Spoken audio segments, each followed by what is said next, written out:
What's up, World Wide Web? E-Daddy, your angry Motu guy, is back again after Christmas.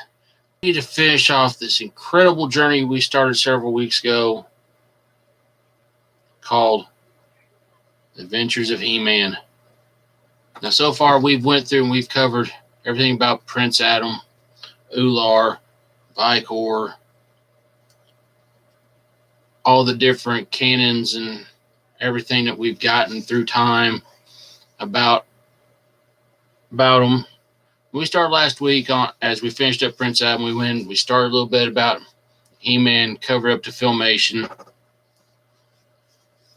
So at this point, we're ready to go through and finish out this long journey on this and go through and just be like, all right, we've covered the most powerful man in the universe, everything we know and everything. So let's continue on this glorious, glorious journey. All right, so like I said, up until last week, as far as He-Man goes, we started in the He-Man, we covered up to Filmation. So now we look at the 83 mini comics. And they largely followed the Filmation canon in the early ones. Now in the later minis, the Sorcerer, gave him new armament like Thunder Punch and Flying Fist armor that we'd see further on down the line. Further little tidbits in the series spoke of Hero and his connections to the powers of Grayskull, and then the mysterious link between both Hero and He-Man. And it's something that we wouldn't find out anything more about until much later down the road, once we got to the 2008 Classics canon. So, it was a teaser, I guess you could say, so to speak, for it. And for everybody that was, by the way, before I go any further, everybody that was trying to get on here earlier, I apologize. I had lots of technical lag and issues. Rebooted system. Here we go. I don't know who's all watching here with me tonight, but thanks for watching. All right, so we've covered 83 mini comics without a doubt. We get into the 83 Golden Books, and they establish their own story depicting He-Man as being chosen by Zodak to be the Eternia's champion, and Protector gets Skeletor, who acquired both halves of the Power Sword. After He-Man initially through and defeated Skeletor, he started gaining his powers through one half Power Sword he did manage to get from old Bonehead.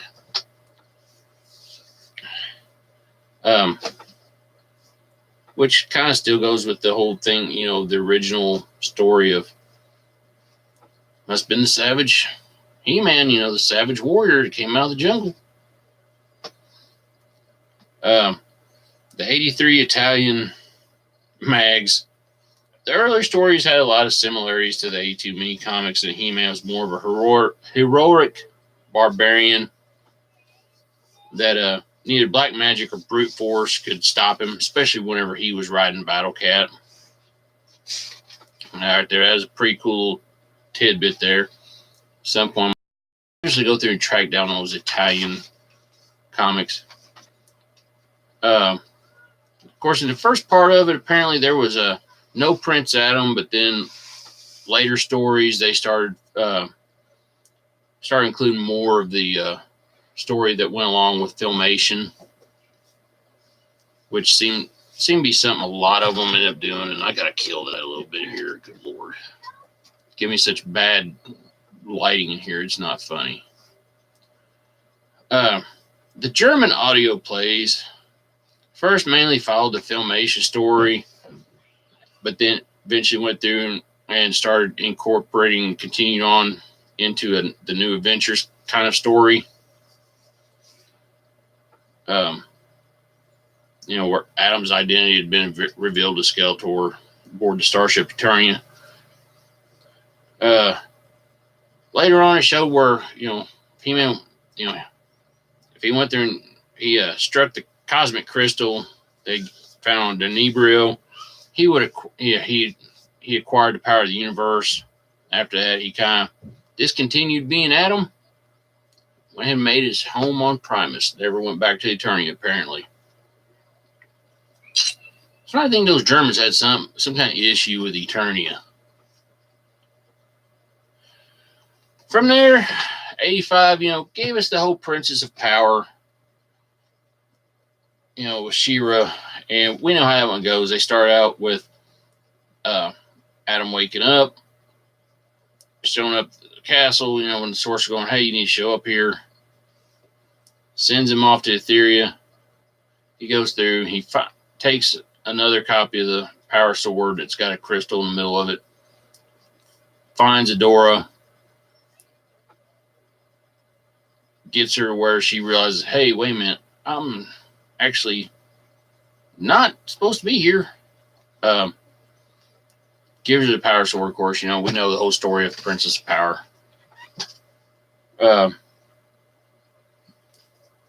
He'd start going back and forth, between Eternia and Etheria. And eventually kind of came sweet on old Sweet Bee. Now, we covered this on the Adam portion of our journey of He-Man. Christmas special, of course, built a lot from both the Filmation and the Princess Power series. Also showed He-Man as having a pretty good sense of humor, and found a lot of amusement in Skeletor's, with Skeletor finding the whole Christmas spirit, and even got a good laugh out of it. Now, all right, there was stuff, we know, we've all seen it. I mean, Sci-Fi's over the holidays been showing a lot of the He-Man and She-Ra Christmas special. So, get on past that. We start looking at the 86 Marvel Star Comics, and we talked about this once again with Adam. He's transported 30 years in the future, finds a disillusioned Adam who's the leader of the Resistance. But also, as far as He-Man goes, once Adam was reunited with Power Sword, future He-Man ended up battling the future Skeletor. And they both met their demise with the destruction of Castle Grayskull. Luckily, the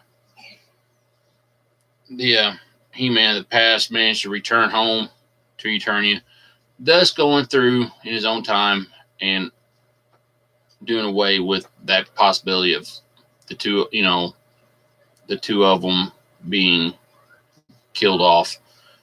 Grayskull destroyed, and Eternia was never taken over by Skeletor. I said, those more comics. I gotta get my hands on more of those. Now, the thing that up until I started recollecting later here in the last 2 years came the newspaper series. And if anybody ain't got it, I'm going to show this now. Courtesy of Dark Horse. They went through and they printed off all the newspaper strips, Sunday comics, all that stuff that printed in 86. And with that, I mean, they largely patterned themselves after, everything from Filmation. And his adventures dealing with Skeletor, Snake Men, all that. The final storyline, was his excursion to Primus, and where they were pretty much trying to go through and transition over to the New Adventures storyline. But unlike other canons we got before, He-Man returned to Eternia at the end of it and revealed himself as also being Prince Adam. So at least, there we got some goodness out of that. Now, we go on from there and we look at the 86 Yukon or UK comic mags. They had a unique look at He-Man's origins. We learned it with the Adam story, but as He-Man, he set out to create a group of warriors, much the same as like the story that he'd been told by his mother as about King Arthur and the Knights of the Round Table. One of the first members he managed to get was, of course, Man-at-Arms. he later go through, and that's where he supposedly went through and dubbed them as the Masters of the Universe. As time went, he went through and he recruited more warriors, and his steed, Cringer, slash turn, being able to turn the Battle Cat after that. Now, in this, when Adam acquired the powers and was able to become He-Man, that's when Skeletor broke through the Mystic Wall. Now, that he had a limited strength and extremely intelligent, but at the same time, he had no problems using a lot of violence here. But in time, they would tone it down to the point where he'd start visiting people in Eternia, because he started giving them hope and everything. Helped them go through and helped rebuild their homes and their villages and everything from all the war had been caused, by the evil warriors. And did a lot of other charitable deeds, to say the least. And occasionally, he did wear his Flying Fist armor and his Thunder Punch armor, but he rarely used them. Let's see. Now, we've seen a lot of different things here. One main thing is He-Man always survives one way or another. Up until the 86 Brazilian comics. Now, while they stayed close to their Filmation counterpart, there's one big difference in there, is that at one point, He-Man gets killed by Skeletor and Evil Lyn with an atomic blast. But on the strength of Teela's love, the Sorceress managed to go through and actually bring him back in those comics. Let's go show right there, he's not exactly the most powerful man in the universe if an atomic blast is going to take him out.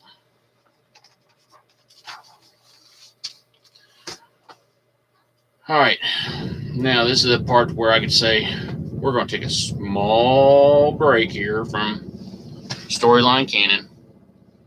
Take a look at a few of these little figures here, because we've got a lot more to take a look at.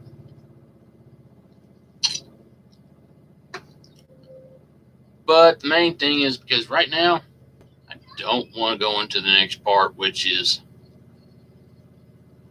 the movie. So,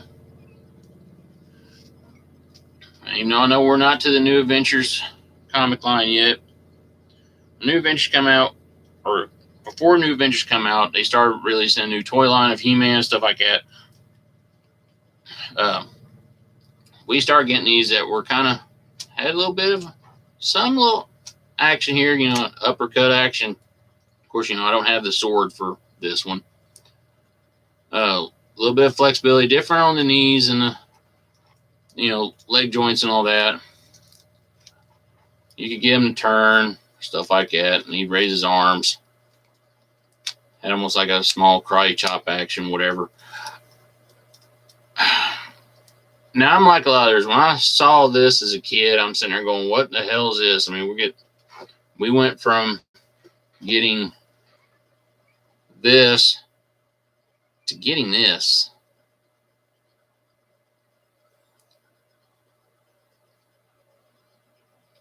I mean, I'm sorry, He-Man's got pants on and this sword that looks like the glow in the dark wand that or a light up wand like you see them use at the airports, flagging planes and crap. Not really a big fan of it. Never really was. But we'll get more into that later.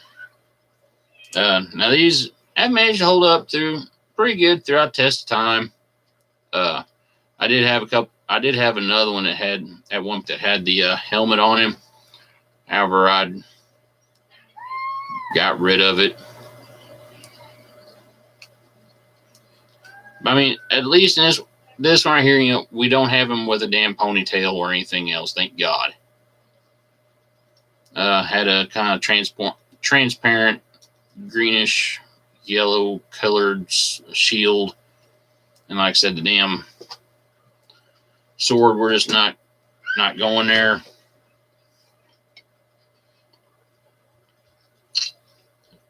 Now, look at some of the 2000X toys, and while I don't have the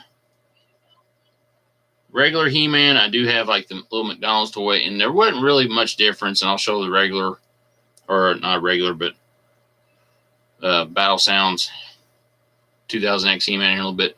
But I mean, he had like a really big oversized shield that never did really see what was the point in that. Oversized battle axe, and of course, you know, this sword, this techno sword, as I always like to call it, and which I just dropped. Speaking of the techno sword, was always funny because it always seemed like it came with, no matter what iteration or what variant copy of the 2000X He-Man we got, something like this. Now with these guys, you seriously had arms would flail out, go up and down.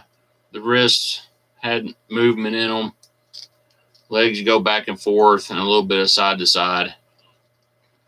But in all honesty, pretty statuesque as far as how they looked and everything. It seemed like this one, it's like he's hunchbacked. Like just carrying that fucking big ass thing on his back. I don't know.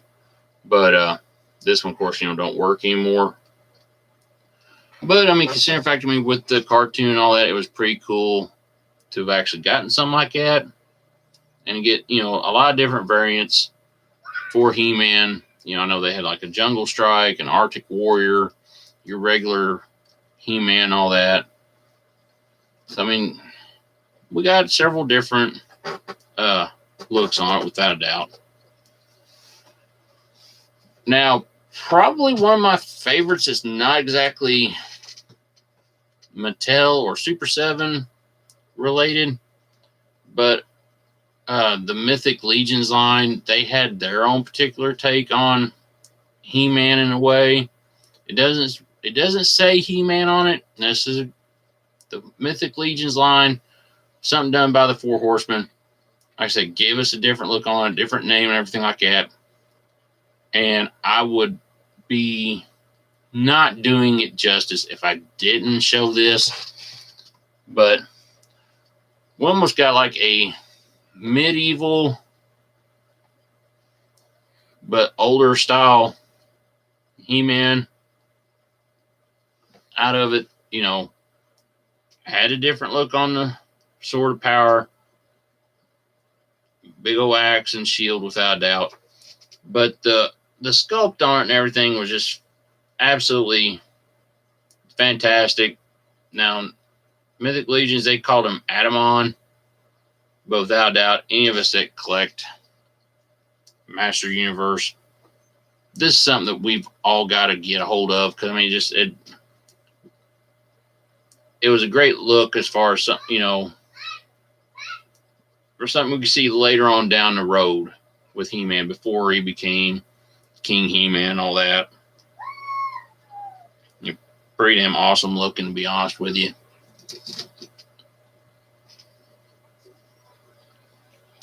All right. Two other little ones here. Come here, you. A couple years ago, Mega Constructs coming out with, trying to do this without the light shining on it, and I apologize. The little figures, you know, it came with the sword and a shield, little base stand. Really cool looking little guys, without a doubt. To me, they did a fantastic job, you know, with something so small, making it look pretty cool and giving us something, you know, for the line.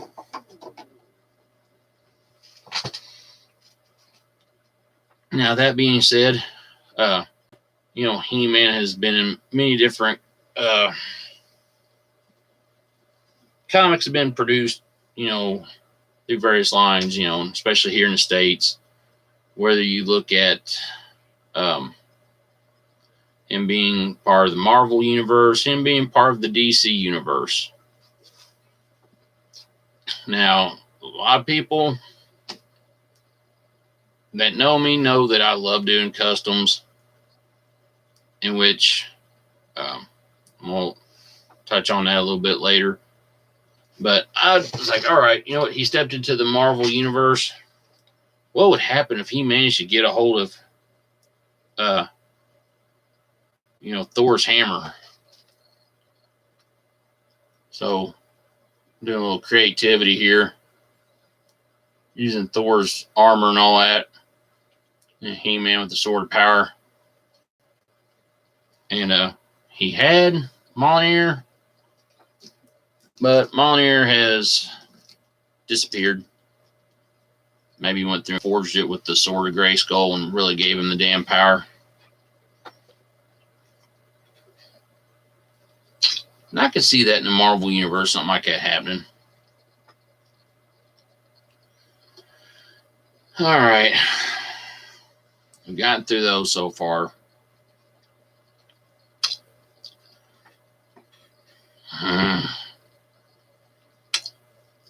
This was the next part I was dreading having to do, and it's discussing the movie back from '87 that had Dolph Lundgren portraying He-Man.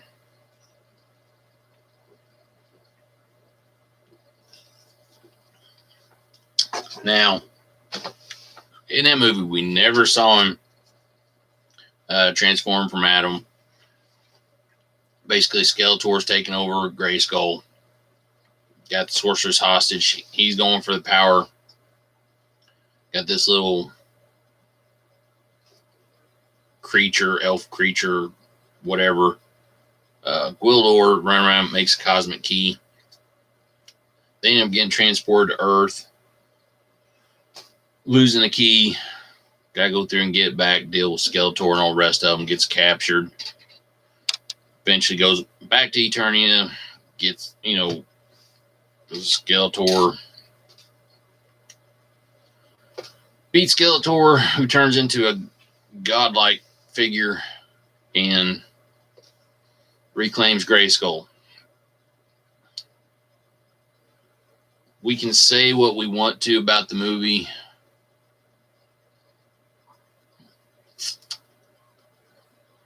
I remember as a kid thinking, awesome, man, we're getting a He-Man movie. And when we were kids, yeah, it looked awesome. Looking back at it now, as many times I've watched it since then, every time I watch it, I'm sitting there going, what the fuck did we actually get? I mean, let's face it, one, He-Man ran around with a cape and a harness that looked nothing like what we were accustomed to throughout time. We're not even going to discuss Man-at-Arms or Evil-Lyn. Now, I know a lot of people threw a fit about, the characters they threw in there. However, if you go back to the comic strips, a majority of those characters were actually in the comic strips. Gwildor, Blade, Karg, they were all in there. Which is where I think that the people that wrote the movie and made the movie were getting a lot of their ideas. I mean, all in all, it wasn't bad for at the time, but it ain't what we truly wanted or deserved. And I may be one of few that really seriously hope we do eventually get a definitive Masters Universe movie from Sony. Hoping, praying. Yeah, I feel we may never see it. All right, so let's move on to the '87 Italian Magic Boy mags. Showed He-Man as having sometimes showing him having like a no-nonsense attitude and a more violent side. Now, later issues would show him going into space, and the storyline involving the new toy line. So thus, right there, right on the wall, New Adventures was coming. Whether any of us saw it or not, it was coming. Like I said, we're going to get there.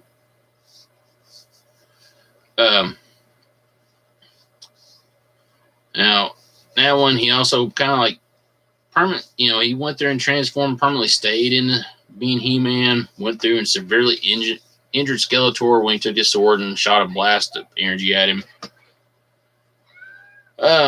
Really didn't know how to use his newer powers, up there in space. But eventually went through and swore to protect the galaxy and was showed using a jetpack.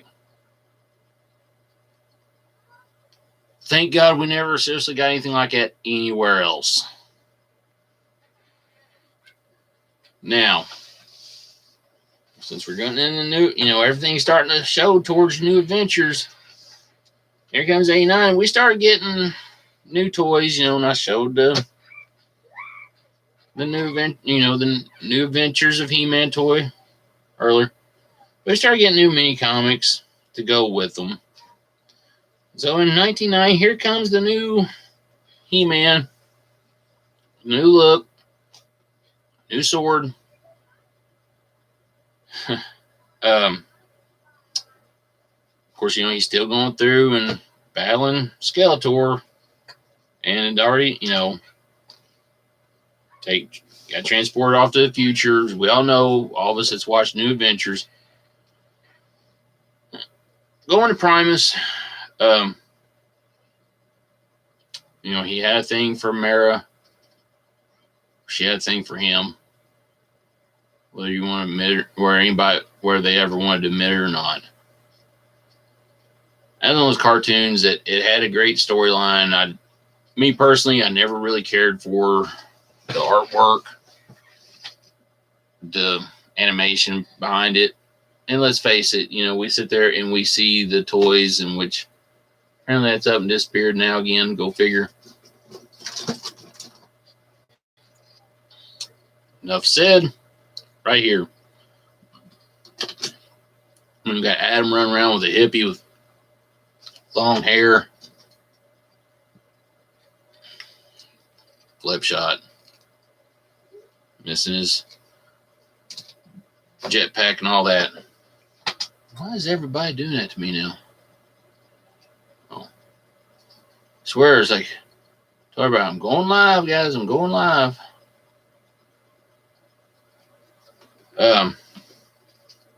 But I mean, all in all, like I said, it had a great story, all that, but I just always had a hard time getting through the artwork on it, the animation. Now, also there, he did eventually, he started getting homesick, so the Sorcerers did go through and create like a dimensional gateway for him, and he brought Teela in, for a little bit.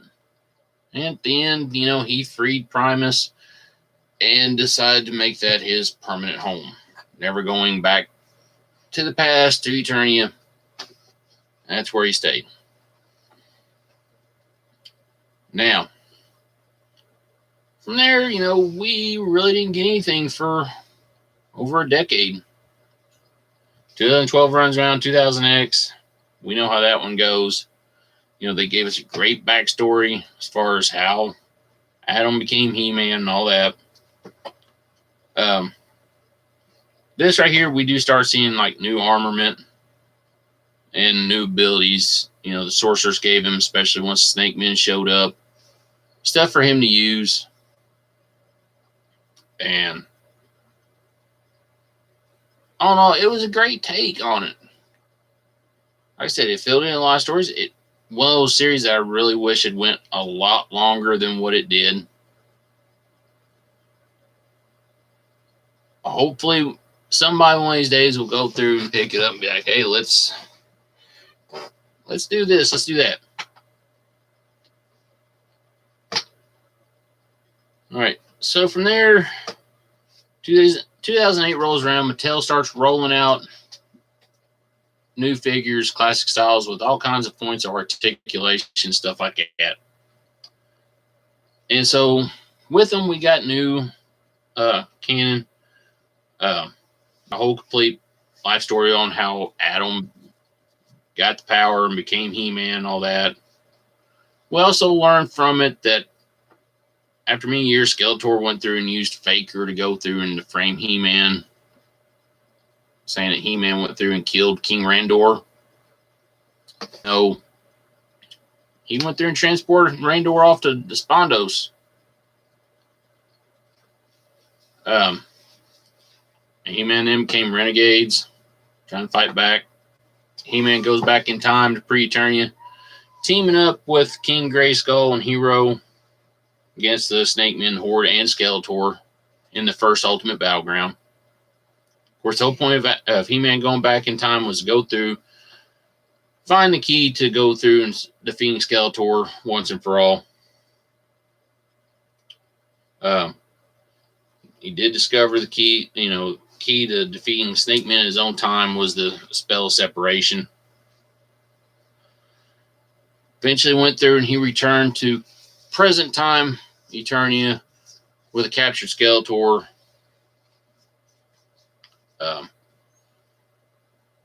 Called a truce with Skeletor, and they teamed up to go through and defeat Snake Men. And after that, Skeletor went through and he stole Hordak's Technovirus, fled the galaxy. He-Man and Teela finally went through and got married. Soon after that, He-Man and She-Ra take off to go find Skeletor. They're gone for, I think it was 10 years, I think. They're gone for a good while. While they're gone, Teela pops out a kid. He-Man eventually comes back, finds out that while he's been gone, his dad's passed away. So they take over being the king, queen of Eternia. And he moved the Sea of Power to Castle Grayskull so he could be there with Teela, who at this point has taken on the role of the sorceress.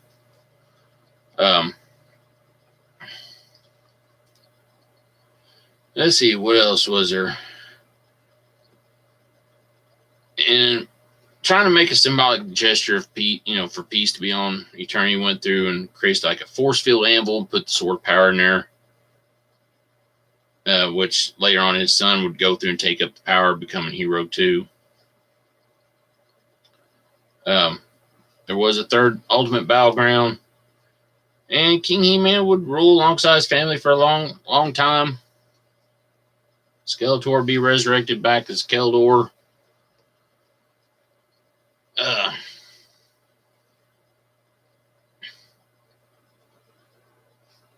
He pulled some crap, Grayskull disappeared. He took over for a little bit, blah, blah, blah. Eventually, takes everything back over again. It was kind of a weird setting, but it's one of those things that, once again, we can all hope that somebody will go through and maybe use that canon as like a long-standing cartoon series or something for us. Or if we've got that movie supposedly coming out one of these days, something we've been waiting for now for coming up on 32 years. Maybe, hopefully, that would be like some along the storylines they'll take, make it like a long series of movies, much like the Marvel Universe. 2012, we'd go through and we'd get DC Comics would take over, and we would get pretty much a continuation on things, period. And like I discussed with the whole when we were talking about Adam,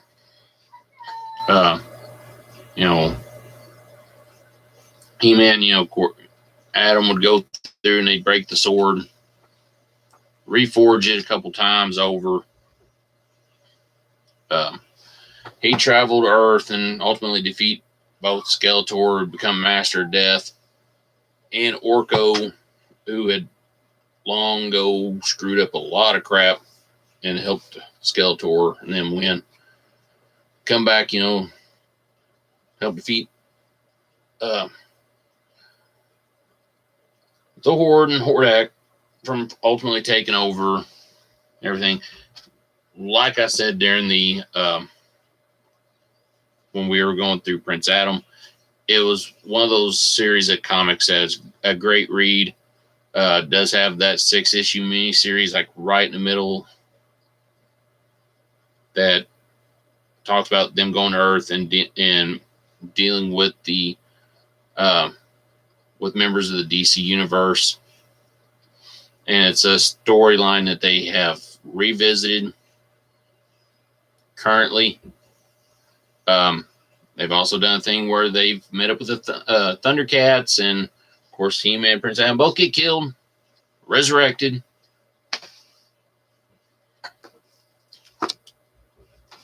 But anyway, so that is like a whole backstory and canon as far as are all the different canon stuff that we've gotten over the last, might as well say now, 38 years of He-Man and the Masters Universe. For everything we've gotten for He-Man.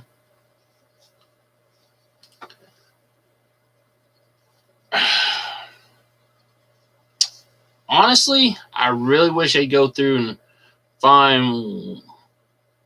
And I know it's hard to do, because different, they can't all get together on the same page. But you know what? It'd been nice to see them try to get on the same page, and all of them have almost the same story. I'm like a lot of others that kind of wish they'd went through and stuck with the Savage Warrior.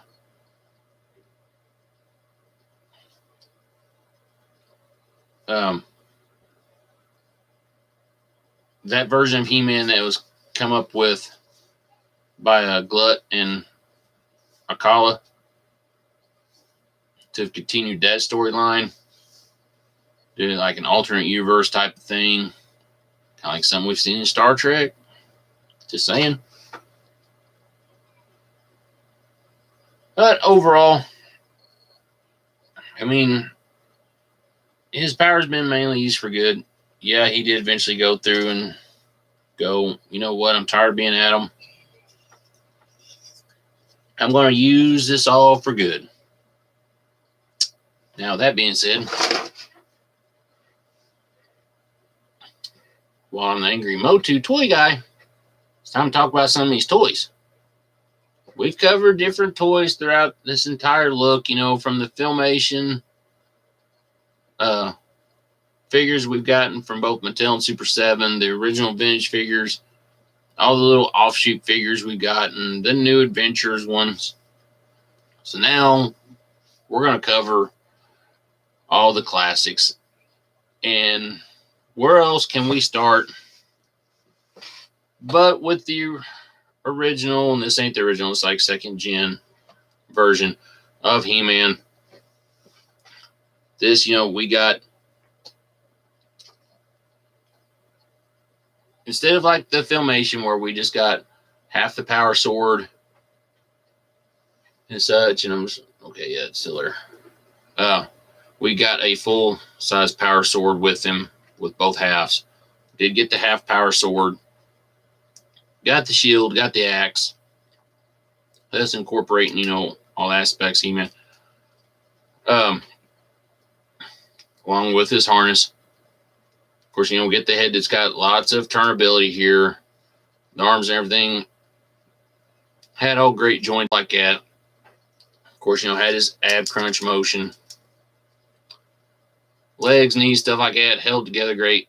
The only problem I've ever had with this from Mattel, and I know I'm not the only one, no matter how many different He-Mans I've gotten from Mattel, same problems. The ankle joints suck ass. Never could get a good one to where he had nice tight ankle joints to where he would keep standing up without falling over like he's had one too many drinks at the Eternian pub. Of course, they did make sure, that he would go on properly on Battle Cat like he was supposed to.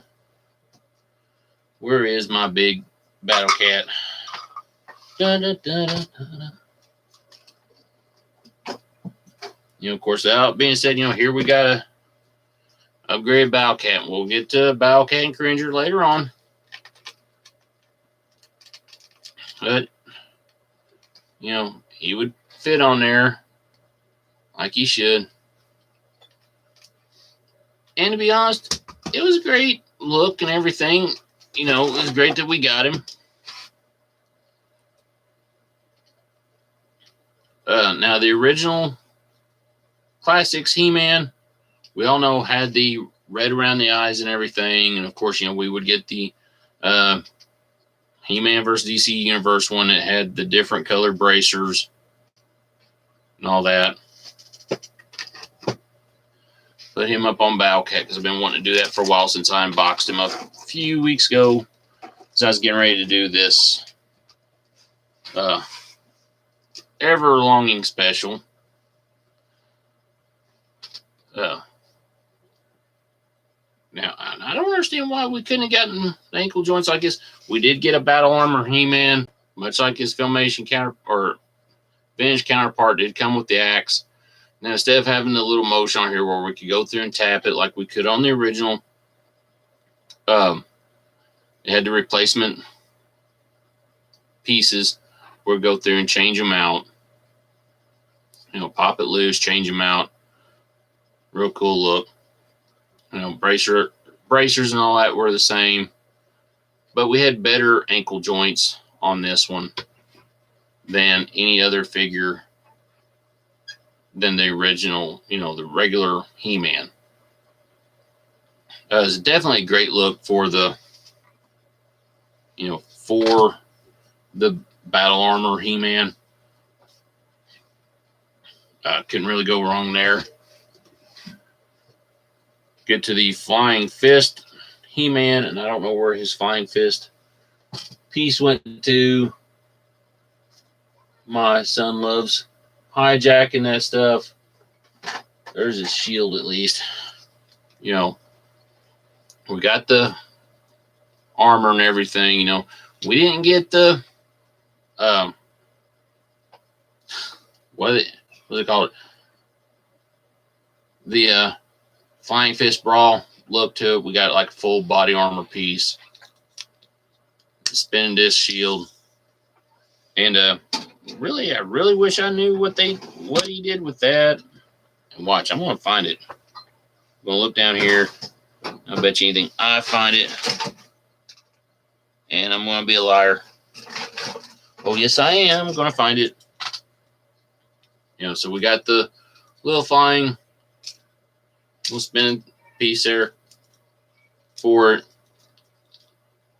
Did get different hair color, skin tone, all that with him. But, and, different color as far as his bracers, his belt, loincloth, his boots, all that.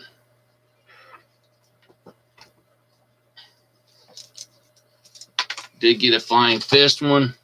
And much like we got Thunder Punch, and he was designed much like the Flying Fist, except they did use like a lighter coloring on his loincloth and boots. A little bit grayer around the edge of the boots.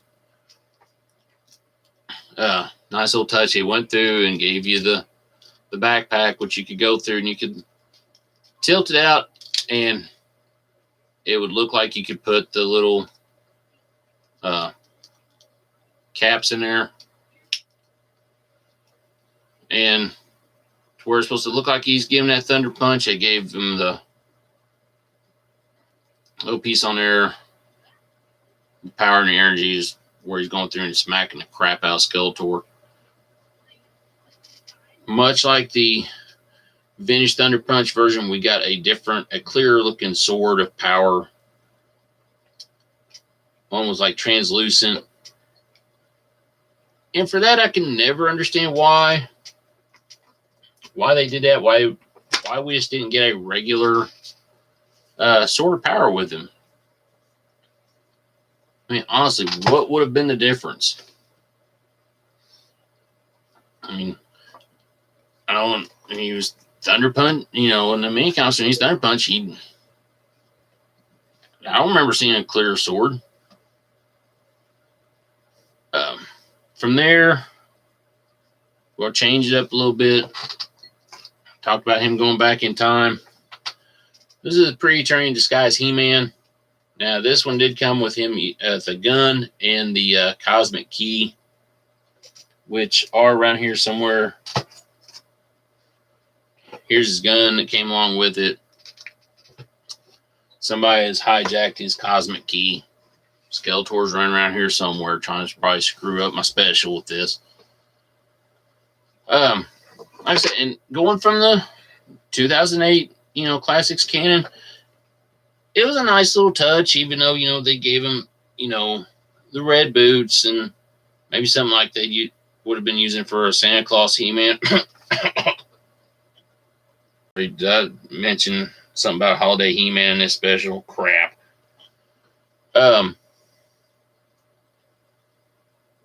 Gave him a gray belt and everything and all that. And the mask, much like I used in the little mini comics for him going into the future and all that. Or going into the past, my bad. Once again, he's got great ankle joints. I don't see why the first He-Man's, the original look, why they all had to have crappy ankle joints. And they weren't the only ones bad about it. When Super 7 released the Ultimates line, that He-Man had really piss poor ankle joints. Now I figure for all it was great about it, we had the different heads, including the Alcala style head.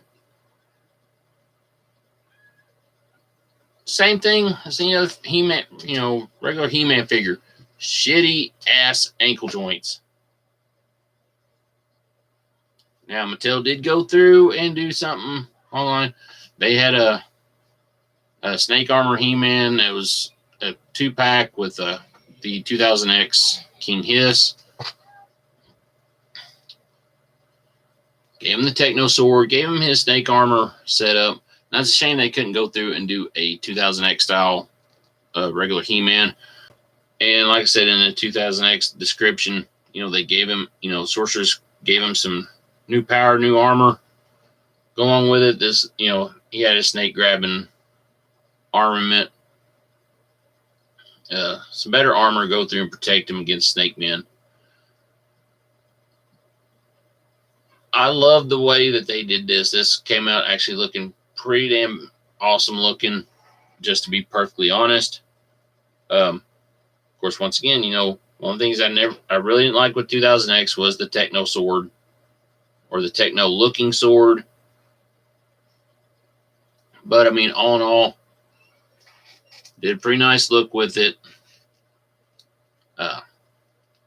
Something that I think we all kind of wished we'd gotten with the original 2000X line. But overall, I mean, it did look pretty good.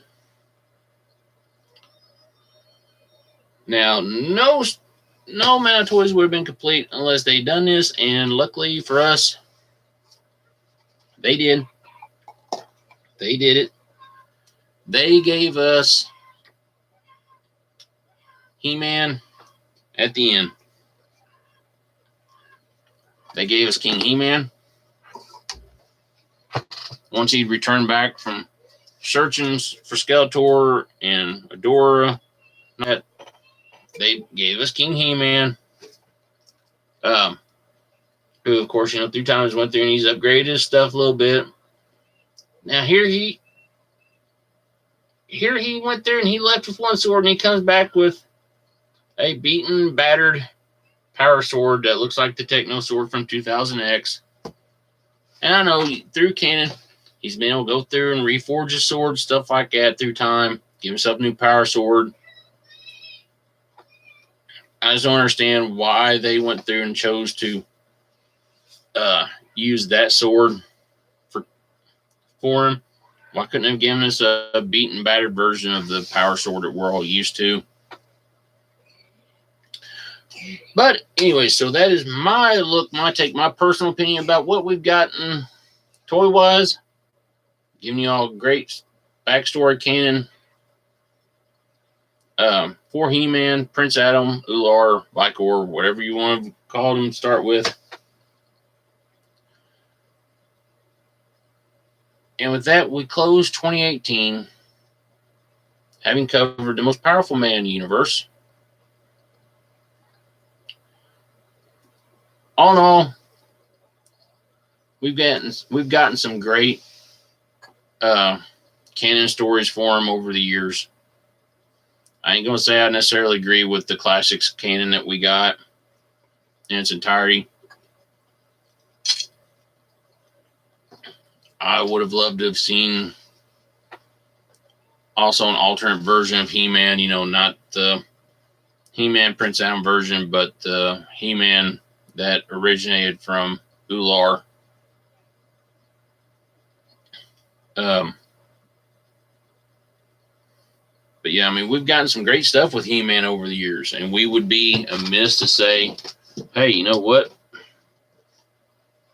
It's all been good. Some has, some hasn't. But, it is what it is, and hopefully, as time goes on, maybe we'll start getting new things.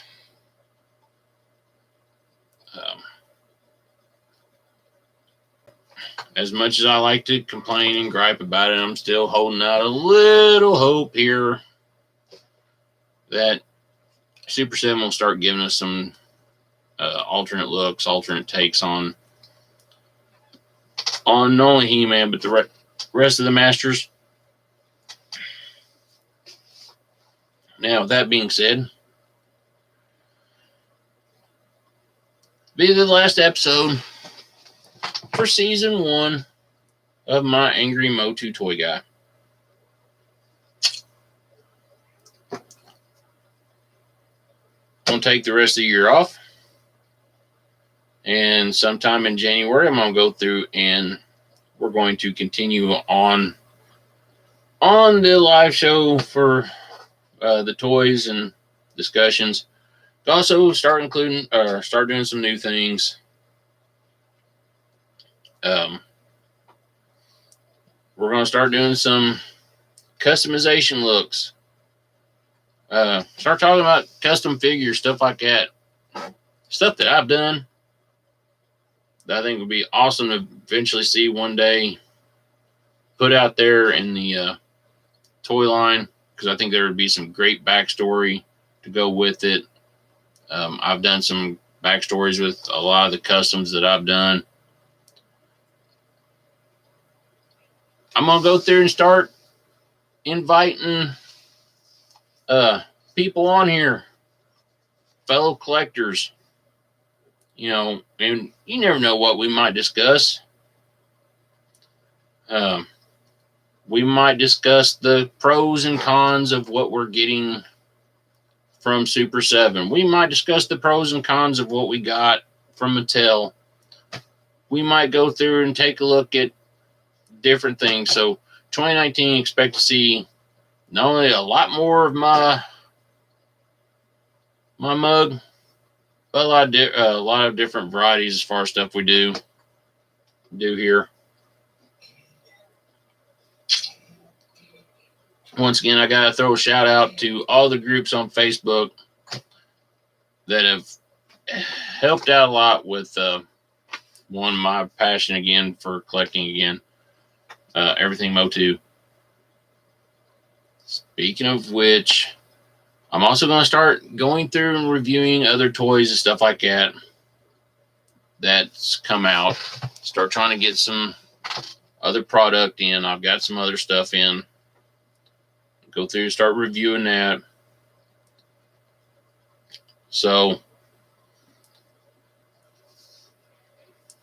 say something to your friends. Get them to go through and to like the page, to like this channel. Subscribe to it. Shoot me ideas. I'm always up for suggestions. how I can go through and make things better, for, for everybody's viewing entertainment. Like I said, like I got this whole idea on, doing a line of having guests, talking about different things. Going through and doing a series where I'm going through and making customs or showing some of my customs like I've done in it so far here with the whole He-Man Prince Adam story. And try to have some fun with it in 2019.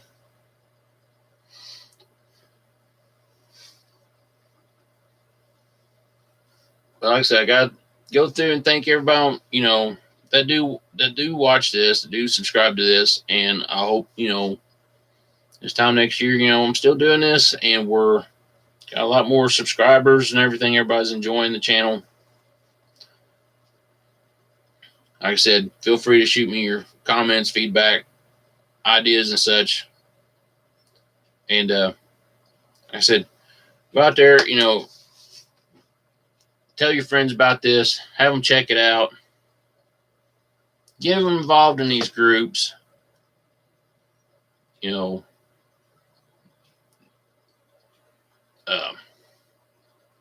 You've got different groups on Facebook that are not more than diehard, passionate fans of the Masters of the Universe from the absolute beginning back in '81.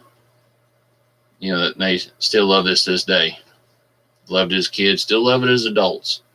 I'm talking about groups like Lucky Legends, King He-Man, Masters of the Universe, the most powerful waffles in the universe, the Lord of Destruction page, Wally Cat's Corner. That's a place for customs and creativity.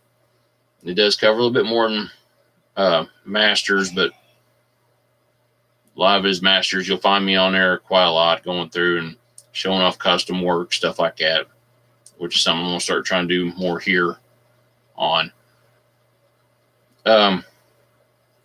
But whenever we start 2019, I'm going to start off a little bit different on this, because for that one, I'm going to maybe